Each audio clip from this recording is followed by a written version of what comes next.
বুক ফাটা আর্তনাদে ভারী পরিবেশ, গর্তে পড়ে যাওয়া ছেলেকে কাছে পেতে পাগল প্রায় তিনি। আল্লাহ ভিক্ষা দেয়া যায়, একটু দেশবাসীর কাছে দোয়া চাই, আর কিছু চাই না। গ্রাম ছেড়ে বেশ দূরে মাঠ। বুধবার দুপুরে সেখানে খড়কুড়াতে যান গ্রামের গৃহবধূ রুনা লাইলা ও তার 2 শিশু। হঠাৎ পরিত্যক্ত ছোট নলকূপের গর্তে পড়ে যায় 2 বছরের সাজিদ। অন্তত 40 ফিট গভীরে চলে যায় শিশুটি। প্রথমে উদ্ধার কাজে নামেন স্থানীয়রা, পরে যোগ দেয় ফায়ার সার্ভিস। আমি আগে চলে গেছি, পরে আমার বাচ্চা যাইতে লাগছে, পড়ে গেছে।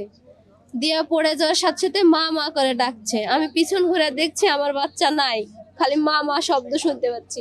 পরে আমি একটু পিছনে এগিয়ে এসে দেখছি বাচ্চা গর্তের মধ্যে পড়ে থেকে আম্মা আম্মা করে আমাকে ডাকিচ্ছে। ফায়ার সার্ভিস জানায়, পাচন্দর ইউনিয়নের কোয়েলহাট গ্রামের পূর্বপাড়া মাঠে বছরখানেক আগে জমিতে পানি দেওয়ার উদ্দেশ্যে পুকুর পাড়ে একটি গভীর নলকূপ খোঁড়া হয়। তাতে পানি না পেলে জমির মালিক তা পরিত্যক্ত রেখে মাটি চাপা দেয়। গেল নভেম্বরে বৃষ্টিতে মাটি গলে গেলে নলকূপের মুখ আবারও উন্মুক্ত হয়।